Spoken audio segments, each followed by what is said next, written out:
point of view.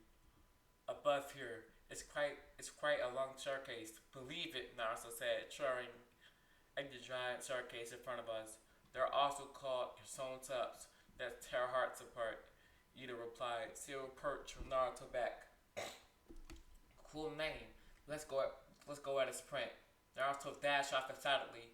In the meanwhile, Sasuke and I stood at the bottom of the stairs, panting loudly. We've been running for hours now. We're getting tired. Well, except Naruto. I had no idea where he gets all that energy from. Furthermore, I was still a bit weak from the blood loss and use of my healing magic. What kind of stamina does he have? Sasuke asked rhetorically, trying to catch his breath. I quickly took a gulp from the bottom of a bottle of water I had brought with me. I took off after Naruto, Ida feeling a little bit replenished. After running for a while, I could see Naruto and Ida had reached the top of the staircase. Ida quickly jumped from Naruto's back and started running towards the jewels, waiting for him. I bit my lip in determination and increased my pace, trying to catch up to them.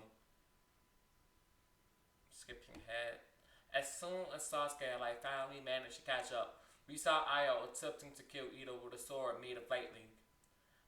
I quickly grabbed some kunai and threw at the blade, managing to deflect the attack. Mizuki, Sasuke, Naruto cried out in relief. He was curiously sitting on the ground, looking worn and pacing slightly. Several needles pondering from his leg, I swiftly moved over to Naruto and started pointing out the needles and the poison. Where's Naruto? I can beat this guy, Sasuke smirked determinedly. You can't beat me, Io scoffed, no matter how many people show up. Me, Io Ryusuke, the ranger who possessed the blades of the Thunder God. Is that so? Interesting. Sasuke activated his Sharingan eyes, blazing in red, and formed a Chidori, the blade of the Thunder God, and my Chidori. Let's test. Which is better? Sasuke turned towards Io, his Chidori clashing with Io blade. The Chidori fizzled out, but Sasuke, without fluttering, for even a second, grabbed the kunai and clashed weapons again. Sparks flew as his kunai came in contact with the crackling blade. The rumors are true. The survivor of the village horrible Uchiha clan is just as good for nothing kid. Io pushed his heart against Sasuke's kunai, and Sasuke was sent flying backwards. A smile sparked desaturning around his body. Sasuke, I cried out in worry. Mizuki, run. He has shown no mercy, no matter who the person is. Everyone will be killed, Ida yelled at me. No way. We'll protect you, no matter what. I promise that. Didn't I? Trust us, I replied slowly, taking my hands away from Naruto and standing up, my legs shaking slightly and adjusting.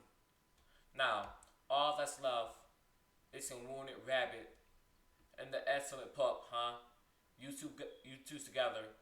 Go to the next world, I'll smirk. Did he just call me a wounded rabbit? Rude. I slowly took out my twin sword. Take that back. Sasuke trickily got to his feet in front of me. What you said earlier, take it back. Don't mess with the Uchiha. With me. He quickly manifested another Chidori as Storm Shorts Io. As Chidori clashed Io blades once more. He actually managed to push back Io a few minute times. A tiny crackle appeared on the surface of the Chidori. Io soared, but in the end, Io overpowered Sasuke and threw him onto an unstable bridge near the electrical shock through his body. Sasuke! I screamed. I charged my swords with lightning and dashed towards Io, our weapons clashing multiple times in a fast-paced Kenjutsu battle. In the end, he was the stronger one, and he pushed me next to an unconscious Sasuke, the wounded bridge wobbling unsteady. How could the ocean must be Io muttered slowly as she slashed the remaining ropes holding up the bridge. sending Sasuke and I tumbling down into the ocean. Just before we hit the water, I managed to grab Sasuke's head and conjure a small shield made out of water to break our fall. We hit the water with a big splash, and my shield broke, causing us to fall into the cold ocean water. I drew Sasuke's arms around my neck and tried to frame him towards the surface, using a bit of my magic to make us go faster. I slowly and painfully pulled us out of the water onto a small beach at the bottom of the cliff. I laid Sasuke down to shore and used the last of my remaining bits of magic to heal his wounds. After a few minutes of slowly healing Sasuke, I noticed Ayo falling into the water some distance away from us, and Naruto and Ida swimming over the cliff. Mitsuki, are you okay? Naruto yelled, relief at the sight of us. We be fine. Go and win the race, I shouted back. I'll come right back after the race to help you, he waved and dashed off. I let out a heavy sigh, the blue glow around my hand slowly fading away. I felt my eyelids growing heavy as I collapsed next to Sasuke. The winner, Ida of the Wasabi family. The crowd went wild and I clapped tiredly. Just after Ida won the race, Naruto came back with some other villagers and found us passed out. We were taken to a small hospital and woke up a few hours later. Today was the official victory ceremony. Wait a second, a random ninja interrupted on the way here. Ida rode on the back of a hired ninja. That's a violation of the rules. Therefore, Ida is disqualified. The winner is Fuzuki Hyuga of the Washidori family. I ordered the Wasabi family dissolved immediately. Just a minute. There is no such rule anywhere. Do not speak of nonsense. Another random man who approached to hold some power interrupted. Or perhaps you have a reason for wanting a Rashidari to win at all costs. Could it be because you're not able to do things like this? The man pulled out a picture that we couldn't see from where we were standing. Retire and enter a monastery. Yes, my lord, the man bowed down in respect. Kurikuro Rashidari. The man turned to look at another man. Word of your evil deeds have reached my ears as well. Your sins against the people of Yashidori Port are severe. Therefore, the Washidori family is to be dissolved as of today. Kurikuro reluctantly bowed his head to the crowd and let another wind chill. I smiled at Sasuke as I drew his arms around me, putting him closer to me. Author note. After I finish this book, I'm thinking about making a sequel. Do you think I should? Does anybody know a good name for the sequel? Kakashi point of view. I quietly trooped into Mizuki's room with a big blue birthday cake in my hands. My eyes softly softened when I saw that she was still sleeping. Her white hair spiraled around her in some sort of halo, and a soft smile lingered on her lips. It was odd how I only knew this girl for a few months, but I cared for her so much. I softly placed the cake on her bedside table, gently chopped her awake. Mizuki, wake up. I chuckled softly. Come on, it's your birthday.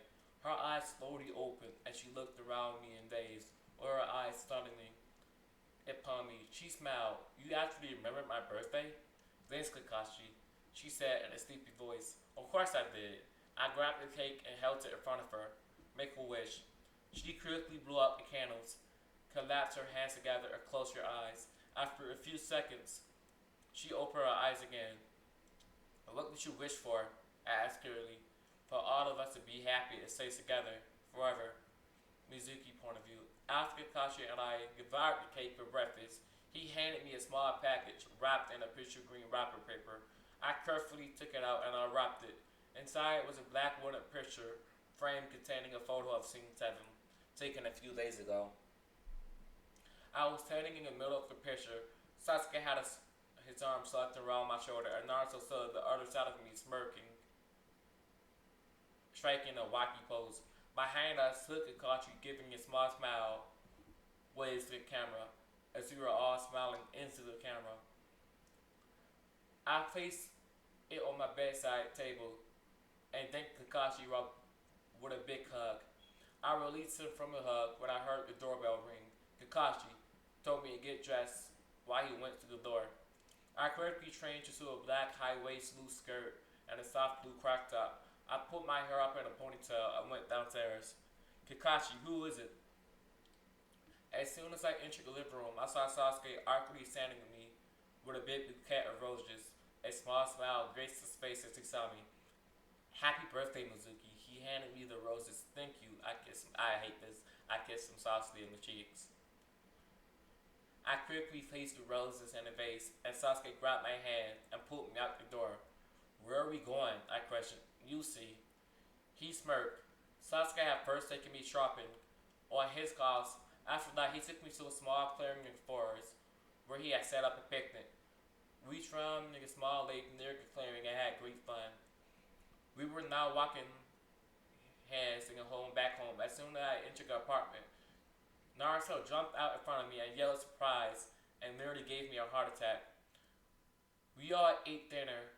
After the four of them handed me presents, they all put their money together and gave me one collective gift.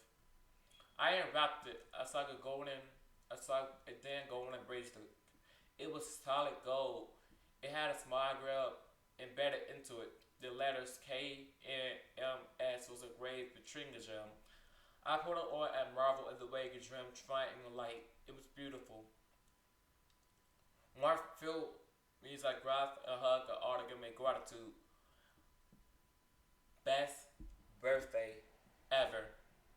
Hey Shikamaru, you got caught here too? I waved like a lazy guinea as he walked into the Okage office. The both of us had been called over by Tsunade. Shikamaru gave me a lazy grin as he stood behind me.